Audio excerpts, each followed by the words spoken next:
Queridos, glórias a Deus, amém. Nós vamos então começar um mês, como a pastora falou, a respeito de um tema que fala de avivamento, de aviva-nos. Não é que eu vou pregar todo domingo um tema, falar aviva-nos 1, aviva-nos 2, não vai ser isso. Mas eu vou falar de coisas que nós precisamos voltar a fazer, ou fazer melhor, ou aprimorar, para que nós possamos estar sempre avivados. E a pergunta antes de eu começar a pregar, não estou nem pregando ainda, mas o que é isso? O que é aviva-nos? Eu achei interessante, a pastora me perguntou, como é que eu falo aviva-nos em inglês?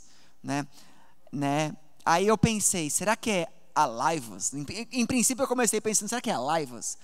Mas ela me falou assim, não amor, não seja inocente. Procura na Bíblia, vê um versículo assim, Eu realmente falei, mulher esperta, por isso casou comigo, fica esperta. Não posso perder, gente? Bom, e aí eu encontrei que realmente é revive us.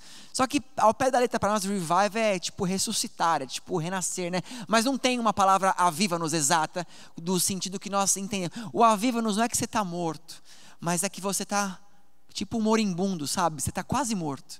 E de repente vê um gás em você e você se levanta, Você tem força de novo. Você estava a ponto de desistir e aí você se levanta, Eu sempre brinco, do negócio de Cavaleiros do Zodíaco. Mas falando de Cavaleiros do Zodíaco, eu lembro de um episódio uma vez lá que tinha um cavaleiro chamava Seiya, quem lembra aí, enfim. E ele tava para morrer. Geralmente esses caras estão sempre para morrer. E aí do nada, ele pega, levanta e vem uma força do nada, Tudo bem que é tudo místico, não quero trazer o misticismo do desenho. Mas o lance por algum motivo, o personagem, ele traz uma ideia na cabeça dele que não posso perder, A nossa ideia é Jesus Cristo, amém? Porque Ele é o nosso caminho. Mas o aviva-nos é você sempre estar no gás, na força, Agora, eu quero começar, o tema de hoje, antes de mais nada.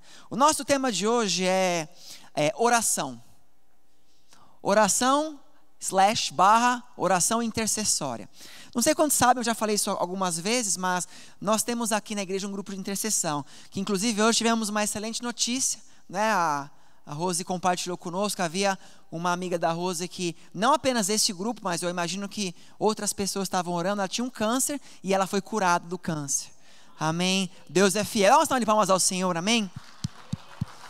E ela foi curada, E nós temos um grupo de intercessão. E na semana passada, eu fiz uma reunião com um grupo, E eu queria levar uma ministração somente para as pessoas que são daquele grupo. Geralmente eu faço isso. Eu levo ministrações especiais para o pessoal do louvor, ministrações especiais para o pessoal da intercessão, E assim vai. E eu fiquei pensando em casa, o que eu vou ministrar para eles? E para aqueles que já me conhecem ou que não me conhecem, mas quando eu começo a escrever, eu não paro, porque eu vou escrevendo, e eu escrevi, umas 8 páginas. Eu falei, gente, se eu chegar a pregar 8 páginas na internet, acabou a unção, eles vão querer me matar. E no meio dessa preparação, Deus falou no meu coração, e Ele falou assim, essa palavra não é para eles apenas, é para a igreja. Há 2 semanas atrás, Então, aí eu falei para eles, eu vou passar a parte de vocês, a intercessão, não faltem no culto depois, que eu vou dar outra parte, que é a parte que é para a igreja. E vamos começar então, depois de toda essa introdução. Lucas capítulo 13, do 1 ao 5. Vai dizer assim, naquela ocasião, alguns dos que estavam presentes contaram a Jesus que Pilatos misturara o sangue de alguns galileus com os sacrifícios deles. Jesus respondeu, vocês pensam que estes galileus eram mais pecadores que todos os outros por terem sofrido dessa maneira? Eu lhes digo que não. Mas se não se arrependerem, todos vocês também perecerão. Ou vocês pensam que aqueles 18 que morreram quando caiu sobre eles a torre de Siloé eram mais culpados do que todos os outros habitantes de Jerusalém?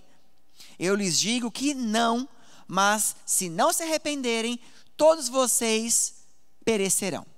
Então, deixa eu dar uma pausa, rapidamente explicando. Então, Aqui, vamos dizer que as pessoas estavam fofocando as notícias para Jesus. Mas como falar fofoca no altar é estranho, então vamos dizer, eles estavam atualizando informações a Jesus. Eles estavam atualizando as informações do que estava acontecendo, né? Então eles estavam comentando, né, de pessoas que Pilatos havia matado e havia, né, misturado o sangue deles lá com os sacrifícios que eles levantavam para Deus, né, fazendo aquilo uma abominação. E depois falou de 18 pessoas que estavam debaixo de uma torre, essa torre quebrou, caiu, alguma coisa, e matou essas pessoas, né? E Jesus, então, ele fala assim, né? Vocês acham que eles morreram porque eles eram mais pecadores que vocês? Não. Né? Porque as pessoas estão assim, se morreu tragicamente é porque tinha um pecado. Era assim que o povo pensava, e entre nós, que ninguém nos ouve, alguns crentes hoje acham isso também. Né? Se morrer porque tinha pecado, tem uns crentes meio complicados. Mas, e Jesus fala assim, não é por causa disso. Pois bem, então se eles não morreram porque eram mais pecadores, por que eles morreram então? E aí Jesus, ele vai contar uma parábola, na sequência. Ele fala isso e ele vai contar uma história, né? E ele continua no verso 6, dizendo assim: então contou essa parábola. Um homem tinha uma figueira plantada em sua vinha. Foi procurar fruto nela e não achou nenhum. Por isso disse ao que cuidava da vinha: já faz 3 anos que venho procurar fruto nessa figueira e não acho. Corte-a, por que deixá-la inutilizar a terra? Respondeu o homem: Senhor, deixa por mais 1 ano, e eu cavarei ao redor dela e a adubarei. Se der fruto no ano que vem, muito bem. Se não, corte-a. Aqui tem algumas coisas assim, engraçadas que eu não vou entrar no mérito, mas só uma curiosidade. No verso 6, ele fala que um homem, ele tinha uma figueira, né? Então uma árvore que dá figos, numa vinha. Mas a vinha dá uvas. Então no meio de uvas tinha uma figueira lá. Tipo assim, ela não deveria estar ali, mas ela estava lá. Ela estava no lugar errado, mas estava lá. E aí ele fala que ele vai até lá buscar frutos e não encontra. Fazem 3 anos que aquela árvore não produz nada. E ele fala, poxa, eu tenho um vinhedo aqui. E essa árvore, ela está ocupando espaço. Ela não dá nada, corta ela. Aí o agricultor, né, o adubador, ele fala assim, não, Senhor, deixa eu cavar, né, vou pôr adubo nela, e vamos esperar, vamos ver se daqui 1 ano, né, acontece alguma coisa. Se ela não produzir, então a gente corta. Mas se produzir, deixa ela aí. Essa parábola, Jesus, por que ele antes da parábola, Jesus está falando de que pessoas, elas não necessariamente morrem, né, por conta de um pecado. Qual que é o plano de Deus para a vida dos seres humanos, amados? Qual que é o plano de Deus normal? O plano de Deus é que todas as pessoas morram em boa velhice. Esse é o plano de Deus. Deus, né? Poxa, pastor, mas e as crianças que morrem cedo e os abortos e tal? Eu não vou entrar no mérito disso neste momento, senão vou ficar aqui com vocês muito tempo, né? Mas, apenas para você não ficar tão na dúvida, o que eu vou dizer para você é que Deus, ele tem um plano para todas as coisas. E você não vai morrer na sua vida antes de cumprir o seu propósito. Se uma criança morreu com 1 ano de idade, ela cumpriu o propósito dela na terra. E ela não vai sofrer o que uma pessoa de 80 vai sofrer na terra. Então ela vai estar no reino dos céus, na glória de Deus, apenas tendo vivido 1 ano na terra. Amém? Deus, ele faz as coisas como tem que ser feito.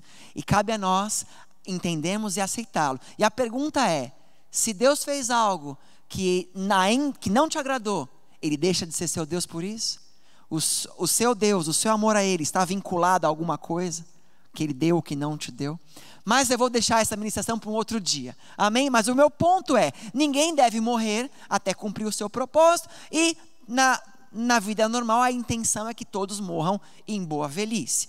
Agora, aqui nós estamos vendo então pessoas que morreram antes do tempo, né? Pessoas que foram mortas por Pilatos, que inclusive o próprio Jesus mais à frente seria crucificado por conta que ele autorizou, né? De certa maneira. E vemos pessoas que morreram num acidente. Agora, E aí Jesus conta uma história de uma figueira que está no meio de um vinhedo que não produz fruto, que tem que ser cortada. O que Jesus quis dizer? Jesus está falando de algo importante. Eu quero que você... Aí nós vamos entrar na palavra. Jesus está falando de oração e intercessão. O que é uma intercessão, basicamente? A intercessão é quando você faz uma oração a Deus. Você conversa com Deus por intermédio de alguém, ou de si próprio, ou de alguém. É uma oração contínua. Não é uma oração dando ordem ao diabo. Sai da vida dele, diabo. Não é isso, é batalha espiritual, que é outra coisa. Mas intercessão é quando você ora a favor de si ou de alguém, né? Você se coloca no meio, né? Então aqui nós vemos uma árvore que estava pronta para ser cortada. A árvore estava sendo condenada, porque ela não produzia fruto. A pessoa que aduba, ela fala, não, calma. Deixa eu adubar. Qual que é a metáfora aqui? A metáfora é que o agricultor, ele é o intercessor. É aquele que está falando assim, calma, deixa eu cavar, eu vou adubar, eu vou tirar o que de repente nessa terra que está essa planta, ela tem algumas coisas que não são boas para ela. Deixa eu pôr adubo, deixa eu dar uma chance para eu tentar trabalhar com ela. E aí o dono fala, tá bom, mas se daqui 1 ano não der certo, a gente corta. Aqui não está dizendo que você tem que orar a Deus por 1 ano e deu 1 ano, acabou, né? Não é isso. Mas aqui está dizendo que a intercessão, a oração, ela cria possibilidades, ela cria caminhos.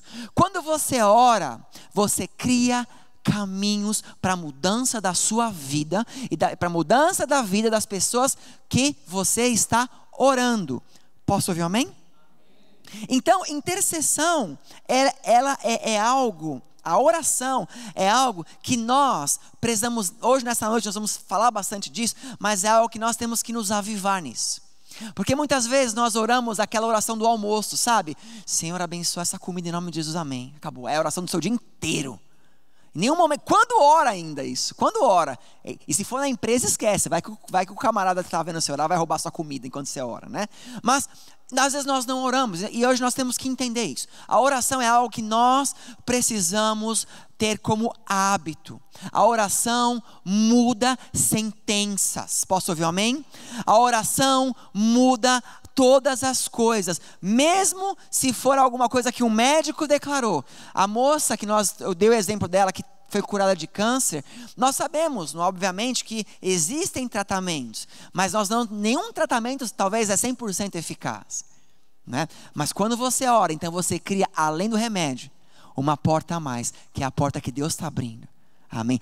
É claro, a oração, a intercessão, ela é infalível? Não. Não é porque você vai orar que vai estar tudo certo, mas a oração, ela é um caminho que antes não tinha. É algo que aparece que antes não acontecia.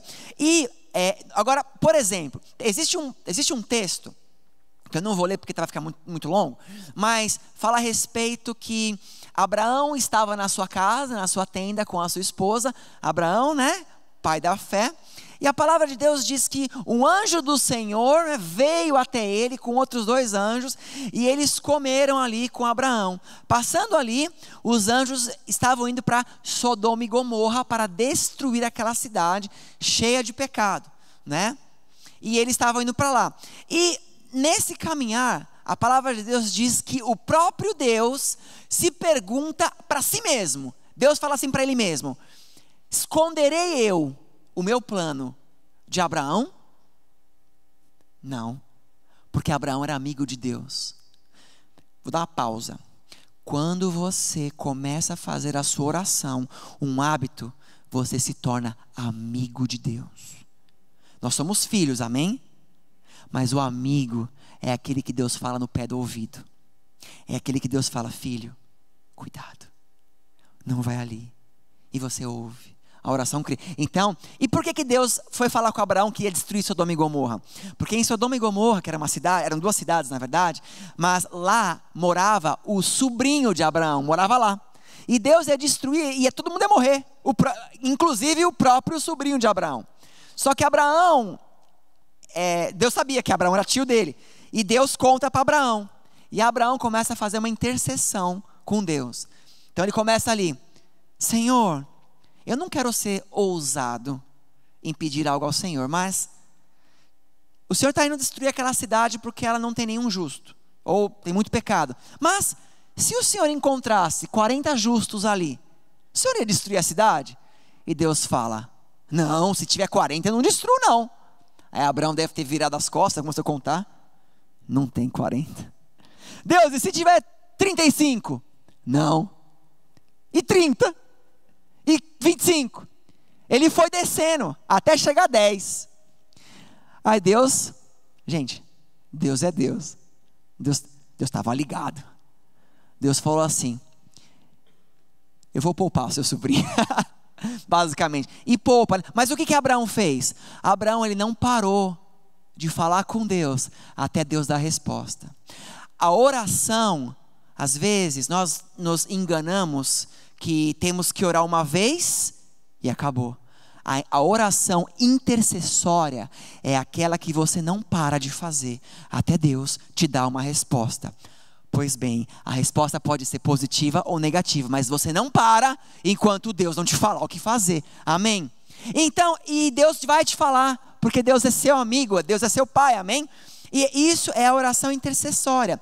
A própria Bíblia, em 1 Timóteo, no capítulo 2, do 1 ao 4, fala assim: antes de tudo, recomendo que façam súplicas, orações, intercessões e ação de graças por todos os homens, pelos reis e por todos que exercem autoridade, para que tenhamos uma vida tranquila e pacífica, com toda a piedade e dignidade.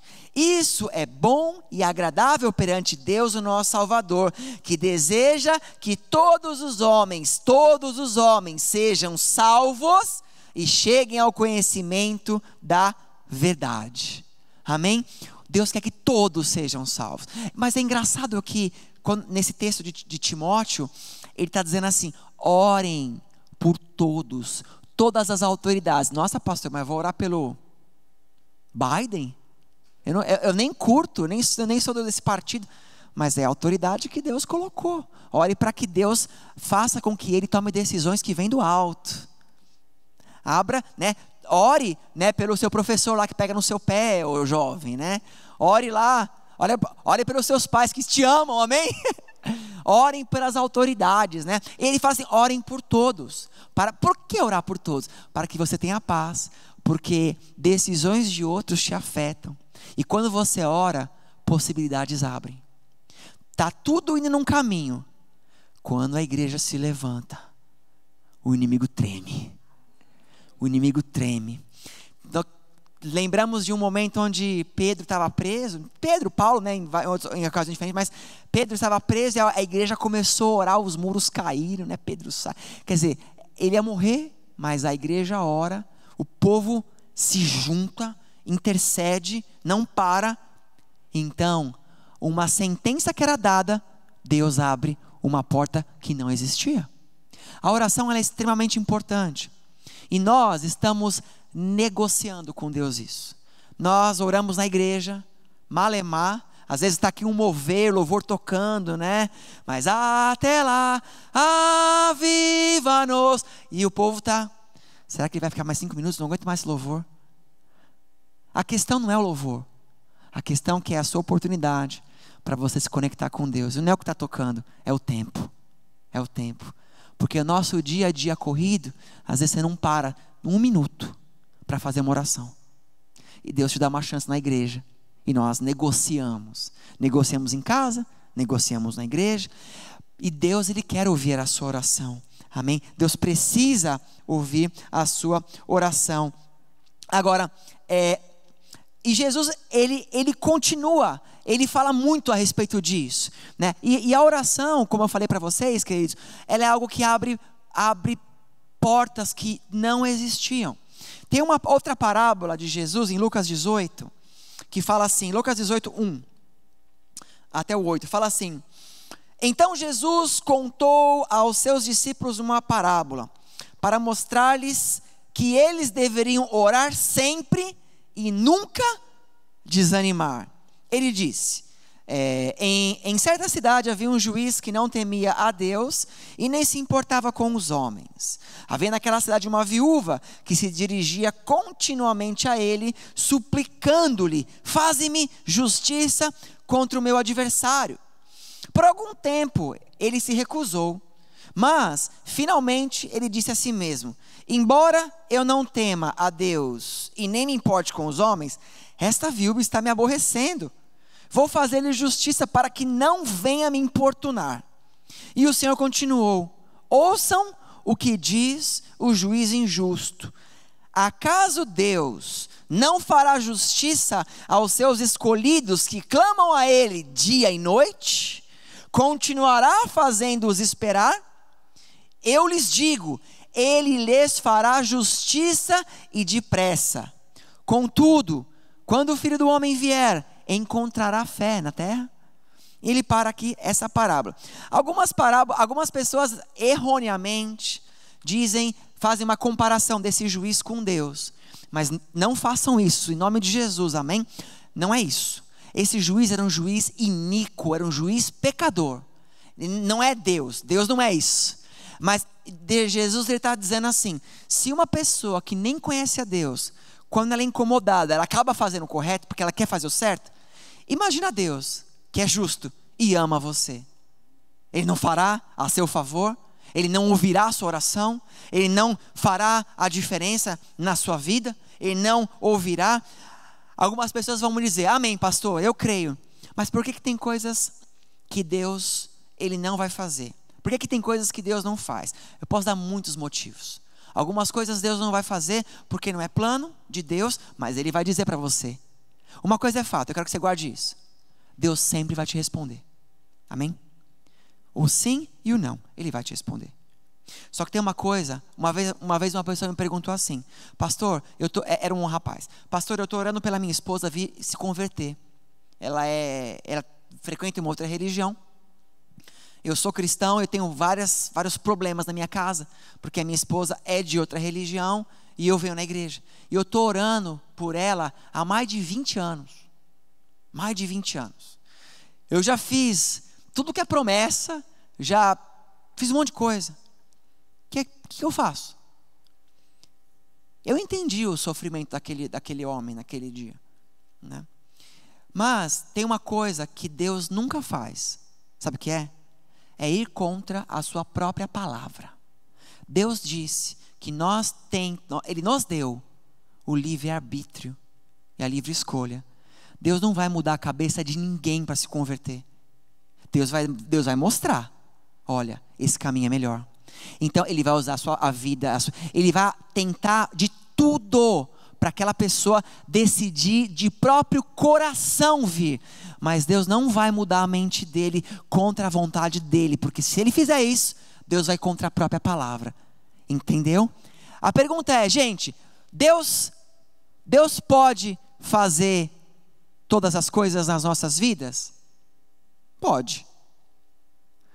Só que Deus pode fazer, assim, nas nossas vidas Ele pode, desde que nada do que Ele fizer vá contra o próprio ser dele.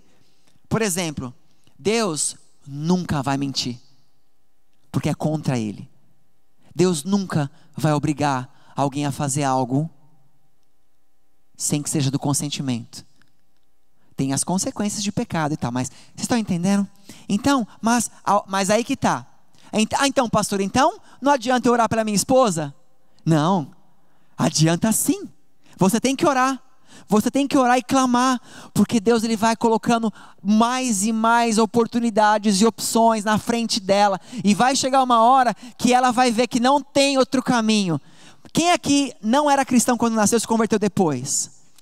Eu me converti depois, eu não nasci cristão, amém? Então quer dizer, eu me converti cristão porque Deus foi colocando na minha frente coisas que um dia eu percebi que a minha vida lá atrás não estava legal, que eu tinha que mudar. Mas Deus não foi lá: Rodrigão, se você não se converter, é inferno. Não, Ele me ganhou por amor, e eu vi, e eu abri os olhos.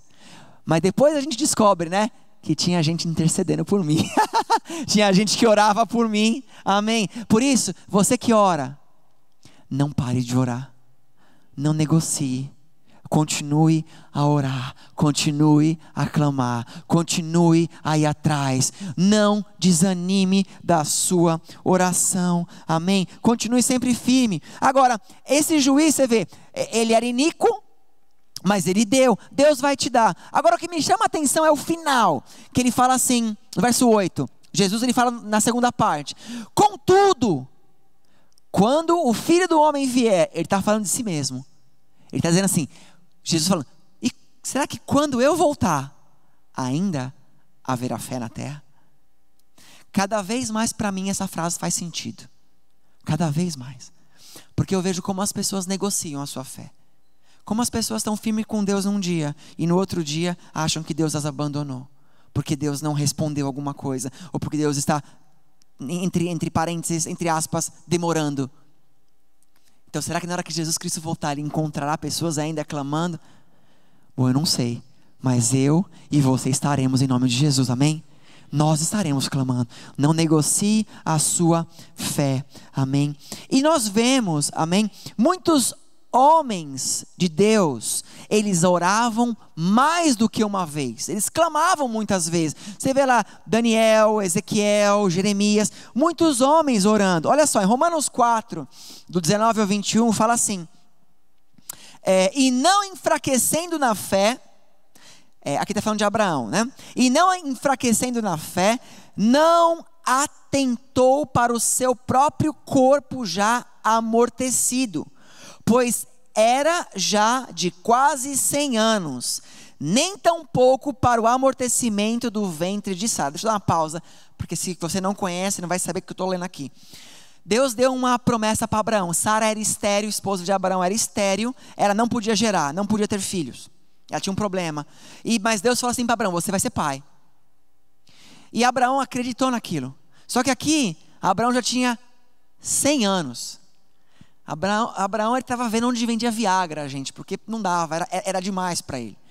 100 anos Abraão tinha ali. Sara já tinha 90. E o corpo dele estava velho, ele estava, estava só o pó. Sara também. Só que a palavra está dizendo assim, agora que você entendeu o contexto, vou voltar que vai te fazer mais sentido.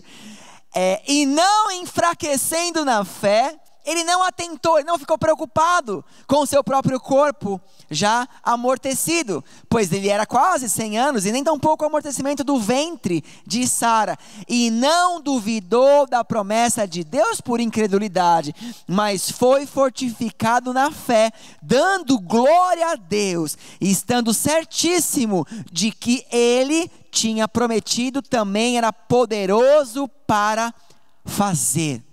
O que Abraão fazia? Ele falava assim, Senhor, o Senhor me prometeu. Pai, eu creio. Todo dia esse homem levantava e ele falava assim, eu creio, o Senhor me deu, o Senhor falou, o Senhor vai fazer. Eu não morrerei sem ter o meu filho. Eu não perecerei, porque o Senhor me prometeu. E por que Abraão fazia isso? A palavra está dizendo assim que ele se fortalecia na fé. Por quê? Se ele não orasse, ele ia começar a olhar para ele. Ele ia falar assim, mas já era, eu não consigo, não tem, eu estou velho, não dá mais para mim. Mas ele orava, ele intercedeu por muito tempo.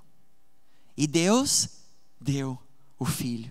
Ele foi pai de Isaac e Jacó. E assim, Jacó, as 12 tribos, e vai até chegar Jesus Cristo. Mas ele foi um intercessor, ele não desistiu. E eu quero dizer isso para você, eu não sei o que você está orando aí. Eu sei, às vezes, nós somos humanos. E às vezes fala, caramba, eu estou orando, mas está osso, está difícil. Mas, se você crê que Deus tem uma promessa na sua vida, Deus tem um plano para você. Se um dia você ouviu assim de Deus, ou de alguém de Deus que orou por você, e falou assim, você vai ter um ministério, sua família vai ser abençoada, seus filhos serão prósperos, sua casa está guardada. Não desista se tem alguma coisa que hoje te mostra o contrário. Se tem alguma coisa que hoje está te mostrando o contrário, não desfaleça a sua fé. Quando a coisa que está ao contrário se levantar, você vai declarar a promessa: Senhor, tudo está me mostrando que não vai dar certo, mas o Senhor me deu uma promessa e eu não vou parar de acreditar nela, porque o Senhor não é homem para mentir. Se o Senhor prometeu, acontecerá no nome de Jesus Cristo. Isso é interceder, isso é oração. Quantos estão me entendendo nessa noite? Você não negociar o que você ora, o que você clama, amém? Aquilo que você faz. Nós vemos, não é? Por exemplo, Daniel, ele era um profeta que ele estava cativo, não é? na Babilônia, e ele tem uma revelação de Deus, falando que, né, do final dos tempos, da destruição e tal. Quando ele vê essa revelação por sonho, ele fica desesperado. E ele fala assim: meu Deus, Israel vai ser destruído. Já estava meio que destruído, né? Mas ele viu aquela visão, ele falou assim: Israel vai acabar. Nós israelitas vamos ser escravos para sempre. A gente não tem para onde voltar. Nunca seremos livres. Ele era escravo, ele viu uma visão. E o que ele fez? Ele se ajoelhou e começou a orar. Orava 3 vezes por dia. E ele começou a orar. Orou 1, 2, 3. Sabe, não sei quantos já passaram por isso. Você já orou, acabou, você fez aquela oração, você falou assim, gente, você pensou assim como você se encheu de orgulho e falou assim: hoje eu vou orar. Vou até pegar a Bíblia aqui, vou pegar uns versículos aqui, ó. Vou até memorizar, além de Salmo 23, vou memorizar uns outros. Aí para falar, Deus vai ver que eu tenho o versículo de cabeça. Aí você começou ali a orar. Aí você orou aquela oração, pôs até um louvor no fundo ali, né? Mandou o marido que é em casa olhar as crianças, né? Ó, pensa, vai lá no Orange Leaf tomar sorvete que eu vou ficar em casa sozinho agora aqui. Começou a orar.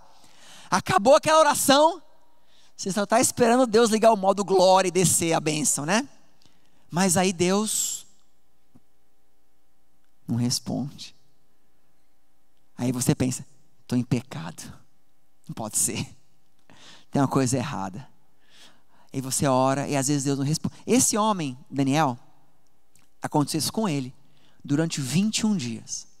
Durante 21 dias, Deus não falou com ele. Mas aí, diz que no 21º dia, Deus enviou a resposta. Deus enviou um anjo até lá. Um arcanjo até lá, né? o arcanjo Gabriel. O mesmo Gabriel que falou para Maria que ela seria mãe de Jesus, foi lá falar com Daniel, muitos anos antes de Jesus nascer, né? E aqui em Daniel 10, do 12 ao 13, fala assim: então ele me disse: não temas, Daniel, porque desde o primeiro dia que aplicaste o seu coração a compreender e a humilhar-te perante o teu Deus, foram ouvidas as tuas palavras. Desde o primeiro dia foi ouvido. Talvez alguns de vocês diriam: se eu fosse Daniel, pô, deixou eu orar 21 dias? Por que não falou no primeiro, se ouviu no primeiro, né? Mas o anjo, ele explica. Pensa no anjo da hora, gente. O anjo deu satisfação. Falou: desculpa aí, o iFood ali atrasou, né? Mas ele falou ali, né? Verso 13. Mas o arcanjo fala assim: mas o príncipe do reino da Pérsia me resistiu por 21 dias. O que é isso? Como é que eu vou explicar isso de uma forma simples? Cada lugar, cada país, cada região, existe um principado demoníaco que rege. Se existem anjos de Deus, existem demônios do diabo.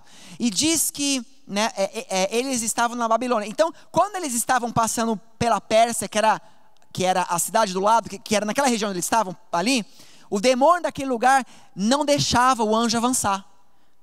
Houve uma batalha espiritual. Estão entendendo?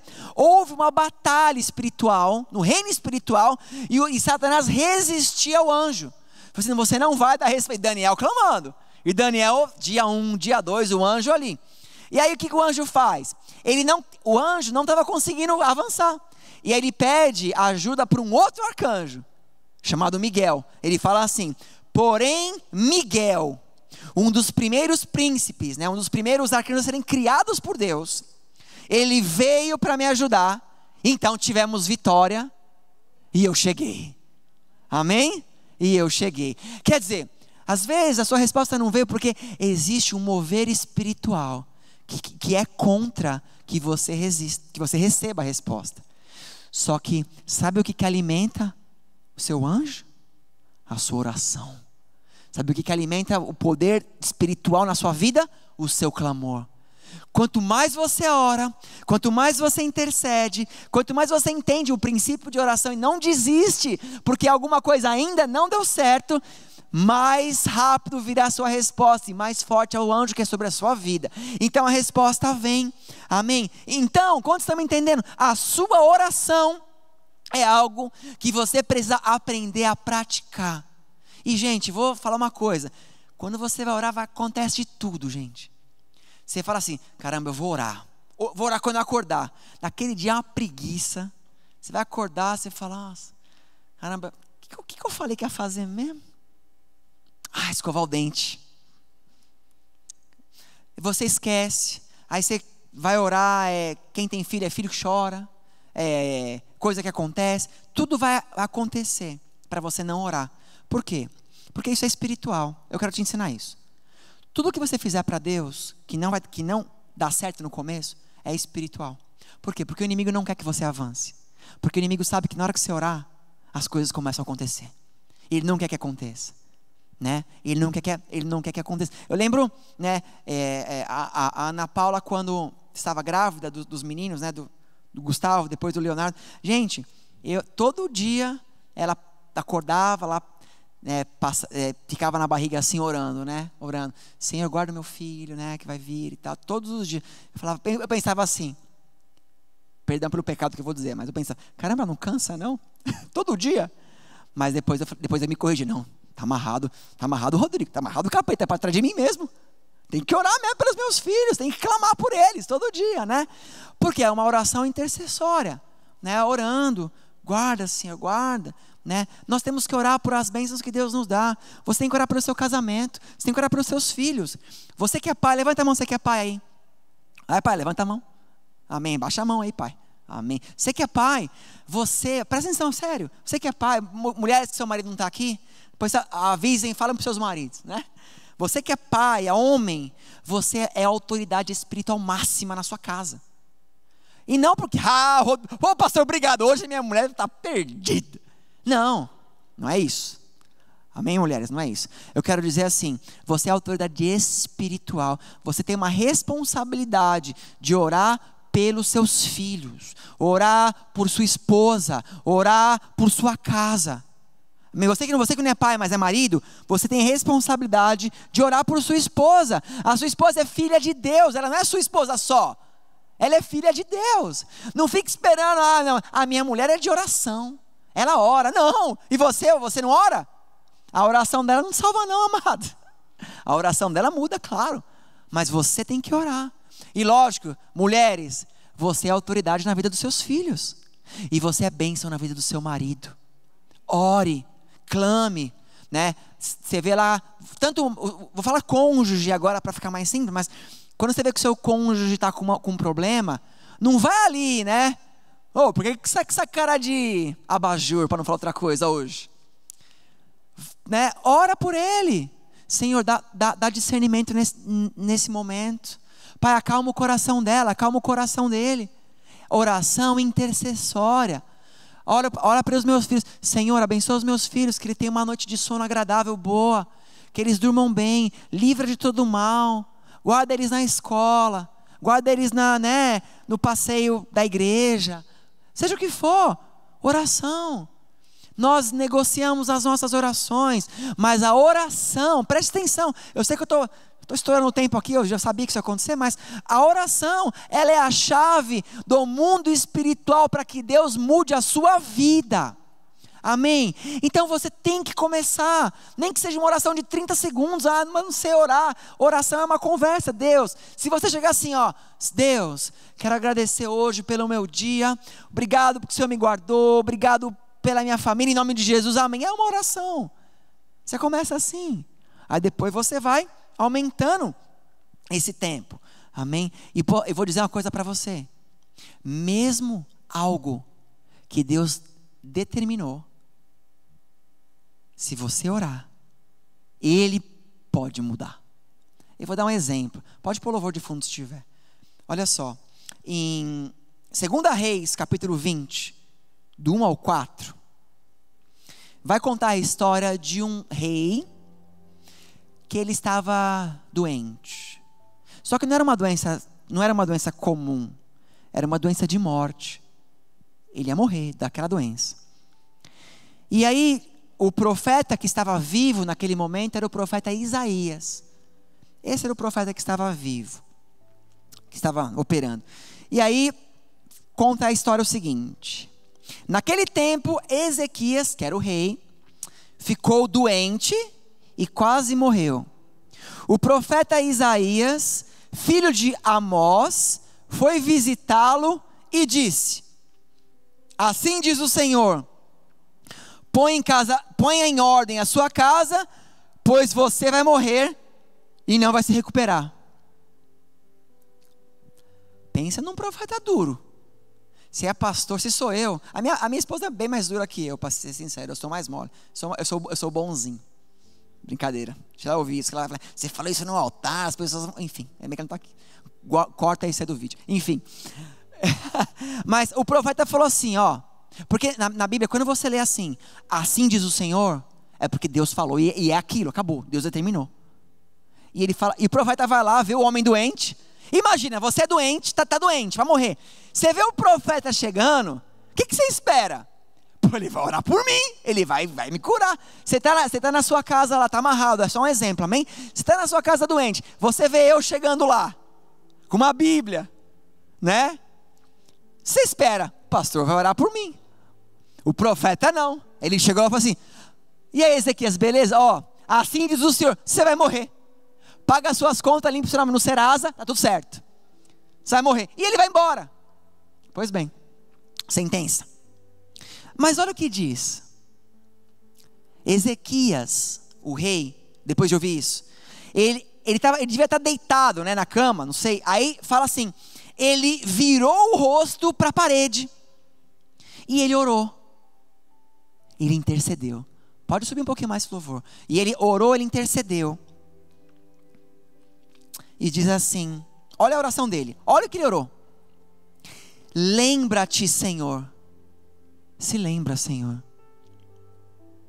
que eu tenho te servido com fidelidade. Eu sou fiel. Lembram disso? Lembra, Senhor, eu sou fiel. E a minha devoção é sincera. E eu tenho feito tudo o que o Senhor aprova. Pensa numa oração simples. Ele não pediu nada. Ele falou assim, Senhor, lembra de mim, eu sou fiel, eu sou sincero. E fala então que depois que ele falou isso, ele chorou amargamente. E não falou mais nada. Por quê? Ele não queria morrer. Esse era o ponto. Ele não queria morrer. Ele queria viver. E nisso o profeta já estava lá no portão da casa dele indo embora. E lá no portão da casa dele, verso 4. Antes de Isaías deixar o pátio intermediário, a palavra do Senhor veio a ele. Volte. Glória a Deus por esse volte. Volte. E diga a Ezequias, líder do meu povo, assim diz o Senhor, Deus de Davi, seu predecessor, eu ouvi a sua oração e vi suas lágrimas e eu o curarei. Amém? Daqui a 3 dias você subirá no templo do Senhor. Acrescentarei 15 anos à sua vida e livrarei você e esta cidade das mãos do rei da Assíria. Eram os inimigos. Defenderei essa cidade por causa de mim e do meu servo Davi. Deus deu uma sentença, mas muito pode a oração de um justo. Deus ouviu e Deus falou: olha, eu falei uma coisa, mas volta lá, vou mudar a vida dele. Ele recebeu um não, mas voltar lá que eu vou dar o sim. Ele recebeu assim: desiste, vai embora. Mas eu vou lá e vou abraçar ele e falar: calma, você vai conseguir, né? Ele recebeu assim: eu vou divorciar de você, não quero mais estar casado. Mas ele orou e falou: mas eu ainda amo, Deus, faz alguma coisa, me ajuda. E Deus falou: eu vou criar uma situação. Seu casamento não vai ser destruído, seus filhos não vão sumir, seu filho não vai te abandonar. Sabe, Deus mudando a situação. Por quê? Porque houve uma oração. Quantos estão entendendo? Você está entendendo como a oração é importante? Como é importante você entrar em Deus, né? A minha oração, ela não é maior que a sua. Algumas pessoas falam assim para mim: pastor, ora por mim. Claro, eu vou orar por você, mas você pode orar por si mesmo. Você não precisa que eu ore por você. Eu oro com o maior amor. Não estou negando a oração de maneira nenhuma, mas eu quero dizer assim, que a minha oração não pode fazer mudança se você não tiver fé. Mas a sua oração também, ela pode muito. Ela pode muito. Amém? Intercessão. E eu quero finalizar lembrando, pegando uma partezinha pequena do que eu falei para o ministério de intercessão, a respeito de Jesus Cristo. Você já parou para perceber, você que estuda ou está aprendendo, que o ministério de Jesus Cristo na terra foi um ministério de intercessão? Eu vou explicar para você entender. Jesus Cristo, o que é o intercessor? O intercessor é aquele que se coloca na frente para que Deus mude a sentença, tanto por sua própria vida ou pela vida de alguém. O intercessor é aquele que a palavra diz que ele entra na brecha. E o que Jesus fez? A palavra de Deus diz que a ira do Senhor estava com o cálice transbordando. Por isso que na oração Jesus fala assim: Senhor, passa de mim este cálice, porque a ira do Senhor estava transbordando. Mas Jesus, quantos se lembram de Jesus na cruz? Uma das frases que Jesus diz, ele fala assim: Pai, perdoa-os, porque eles não sabem o que fazem. Você acha que Jesus estava falando ali para os romanos? Apenas para os romanos que estavam ali crucificando ele? Jesus estava falando sobre toda a humanidade. Jesus